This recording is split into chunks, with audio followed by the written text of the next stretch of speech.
Welcome back to our show, your show, Let's Talk Stocks. And joining us again in studio this morning to continue the conversation around digital transformation is Mr. Amaldo Cox. He's CEO and founder of ResolveIT. Amaldo, welcome back to the show. People understand risk management. Downtime is something that businesses can ill afford. No matter what is happening, the show must go on. Talk to me about risk management across the digital spectrum. You're spot on that, and people see risk management as very boring. Well, frankly, I also in corporate when I was employed, but eventually started to develop the importance of it because in our lives, everybody, you have to manage risk. And in the short version of that is, how do you ensure that your goal or your objective is achieved? That's the short version of it, by understanding the likelihood and the possibilities and probabilities of threats that might come to prevent you from achieving that goal. Now, how we do that, and before how we do that, small businesses, a lot of times, they look at the cash. And they'll say, not small businesses, because we still have medium-sized business that we talk to that still miss that. Boy, we can't afford this. Someone said to me recently, we were having a conversation after I was doing a presentation at Pegasus, and they said to me, I like what you did, tell me more about it. And I was sharing with the person, and the person said, yeah, but I can't afford that. But I said, I'm curious. I didn't mention no price to you. How you got to that stage? What informed that decision? And the person, but didn't say. I said, but how you got to that stage? Let's zoom into it a little. And this was simply a conversation, right? What if I can help you to go 3 times your revenue? What would be the cost of the solution that would make that make sense? And the person started to think now and say, right? So come bring back that now to risk management. What now if we can help you to put the systems in place that ensures continuity, right? Access to your information, right? And so you don't have to realize that risk. Because here how the risk is. And most times when you realize the risk, it costs you way more than what that investment or project would be. What if you have a cyber risk?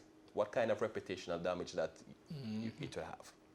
What if you get a ransomware, meaning you lost your data? You're crippled. What does that mean for you as a small business of 5 or 10 or 15 or 50 people? You can't access your data. You can't do any work. What kind of disruption? What's the value or the cost of that disruption, right? So some persons, so they don't understand. It's like insurance. Yes. What is the what if? As we talk about data, the more we go digital, the more we need to look at data management and data protection. And with the Data Protection Act now in force, talk to me about how you help businesses along that line to navigate that rough path. You got that right, because the initial reactions, persons were, let's say, emotional. Persons like, we can't afford this, and but I guess it's a part of the cost of doing business, right? Yes. And I guess if we go back to the core and the reason for why data privacy mechanisms and frameworks are necessary, then we'll understand that it is definitely necessary and very important, right? We're going in the digital age. We're in the digital age. The additional things are coming. Government is introducing new technological and digitalization tools. Consumers are consuming our tools and other person's tools. Okay, how do we manage the data privacy? All right, let's get back to the question now. So there are two aspects of it. One, the technology. So the technology that helps you to manage your data, where your data is stored, who has access to the data, right? How long you're retaining the data. You know, questions like those. Do you have adequate protection in place? Because now, remember, as the data controller, you have certain due diligence that you must. That's the big one. You must do, right? And put in the fundamentals to make sure that you're using the data as per consent. Yes. And that it's protected. So, and the other side now is to help persons with the policies and the training and that kind of stuff. So, from the point of the technology now, we look at what you have. Because you have tools that already have functions and features that will help you with your data privacy, but maybe you weren't conscious of it. Yeah. So we turn them on. You know, you may not need to acquire anything because you probably have productivity tools that already have GDPR and other things that are already compliant. And we help you to do all of that and put all of that together for you to really navigate the compliance that you would need to comply with. Is Jamaica at that level where we can adequately protect the data in this world of hackers and cybersecurity issues? Big question. All right, I'm going to answer it two ways. One, Jamaica has the expertise to help to protect, right? And the other side, our business owners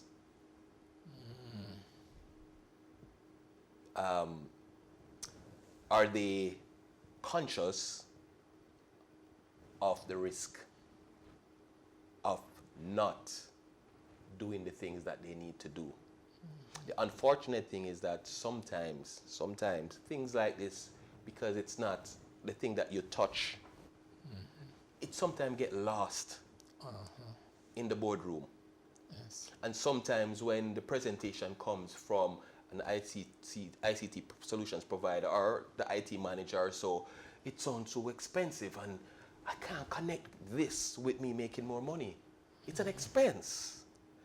And right now, I need more products. I need more I need more revenue. And this sometimes IT man in the room fighting to say, no, we need this. We are exposed. And say, yes, man. Right?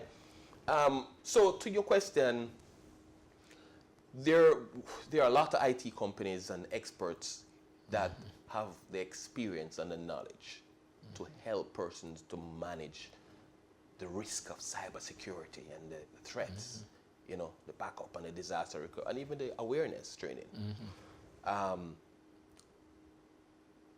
Our businesses leveraging these talents to ensure that they're adequately and prepared and putting in the right investment. That answer to that is no. Okay. No. So we need to step up. And so when you read the news and see it in the paper, and when you get some of these things, you can just reverse engineer it. Okay, what happened? Most times you're not going to know if you not have the inside information, right? But what happened? Is it that they really had something in place? Yeah. But I want to be clear. I want to be very clear. There is no 100%. Like, I want to be clear on that. There is no 100%. If an IT provider come to you and say, listen, you are a fully digitized or leveraging digitalization tools, and I'm going to make sure that it's impossible for you to be hacked, I'll say second guess that conversation. What we should focus on is educating the end users with security awareness. That's the biggest chunk of the risk, you know. Okay. That's about 80-90% of the risk, you know. Make sure that you, the end users, know how to navigate and using the technology so they don't increase the risk. Once you do that, of course, you have the technologies and the security protocols. You put in the procedures in place. What's the other piece? You need an incident response plan. Okay. So what if something goes wrong? Because remember, an hack is not always external. It can come from internal, right? So if it happens, how do we respond? Instead of, oh, jeez. Well, I don't have an ear, right? But what's my next step? What's my next step? And then at that time, in the emotions, you're trying to figure out and navigate all of this. So the incident response, the incident response plan help you in preempting, use that word earlier, and planning who are the persons I should be talking to. What's my next step? What's the communication? Da, da, da, da, da, da, da. So when a level head, you already have that aligned. And of course, you need to have backup and disaster recovery stuff in place. So the message I'm trying to deliver here is that do the due diligence. If something then goes wrong, then the impact is negligible because now you already have these things in place. You can either restore or you trigger your disaster recovery plan or your incident response plan, and you give your statement. Yes, this is what happened. I'm accepting because it's our responsibility now to the office of the information commissioner, right? And we move forward. Yeah. And the difference between that and an unprepared business is continuity or disaster. As we're wrapping up, what's the final word that you'd want to leave with small businesses on IT digitization? Well, so I'll say, well, you said small businesses, and then I'll say for any business, right? But also, yes, small businesses. And I'm going to say the first thing is you want to definitely understand your business. That's it. Because if you don't understand your business, you're going to be lost as to which technology or which provider. Understand your business first. Do you really have a business? So now that you understand the business, you want to also understand what is digitization. Digitization is changing your physical record to digital record, the short version of it, right? Now that you have digitized your record, so you have digital data, it now gives you an advantage. Now you can manipulate it easier. Now you can leverage digitalization tools to help you with like your customer relations or your bookkeeping or your or whatever tools that you need, your finance. Now that you are using digitalization tools, now you want to eventually move to the next level now, which is called digital transformation. That is where now it's more than just digital and automation. It is now looking at your business model. It's now looking at the mindset of the people. And now looking at the culture and the processes. So now you're leveraging technology, not just as a tool, but the way of doing business, right? So my ask or my suggestion here is that align yourself with a trusted technology solutions partner who knows how to navigate, has the relationship, right? What we didn't touch on is the resistance to change. It's not all hunky-dory. Resistance to change is a big deal.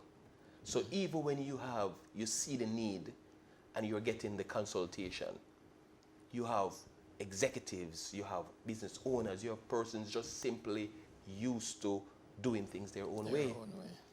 So that's also a risk. It is indeed. So I mean,